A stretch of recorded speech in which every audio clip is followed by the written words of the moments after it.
Hello guys, so habang bumabiyahe kami, nagkaroon kami ng main engine slowdown alarm dahil sa cylinder lubrication low oil supply.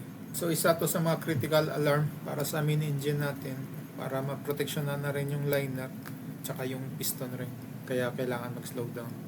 So bago pa mag-shutdown yung makina, kagad tayong pumunta doon sa may panel para ma-check natin yung feedback sensor at saka yung level switch para sa lube oil level niya para ma-confirm natin kung legit ba yung alarm o false alarm lang. So, minisure natin yung feedback voltage doon sa may feedback sensor niya. So makikita natin dito na napaka-erratic yung measurement natin. So mabilis lang siya. So, normally nagpa-fluctuate talaga ito pero hindi ganun na kabilis. Yung value halos di mo na makita. At ito naman yung level switch. So minisure din natin ito. So, makikita na minsan nawawalan siya ng signal. At chinek muna natin yung mga connection niya. So far wala naman tayong nakikitang irregularidad. Pati na rin mismo doon sa actual sensor sa may main engine side. Kaya sinabi natin ito sa bossing natin at pinara yung makina para ma-check na rin kung may langis ba talaga. Kasi isa sa mga suggestion dito, maaaring nagkaroon ng air doon sa may cylinder lubrication line niya. So dito, tinanggal na nga nila yung line, yung sa supply line para mabend yung hangin na meron sa loob.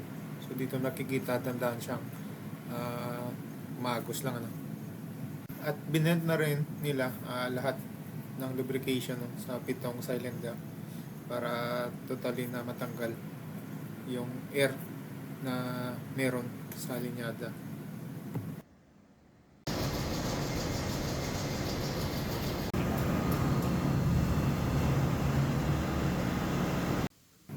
After mabend yung air sa system, so nagsimula na itong i-start yung main engine.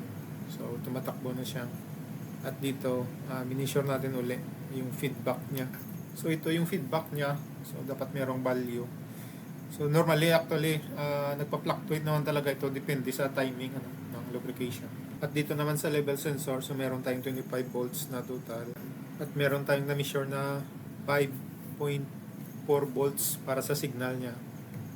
At meron tayong 20 volts para dun sa input positive tsaka 24 volt DC na line o yung terminal na C and D.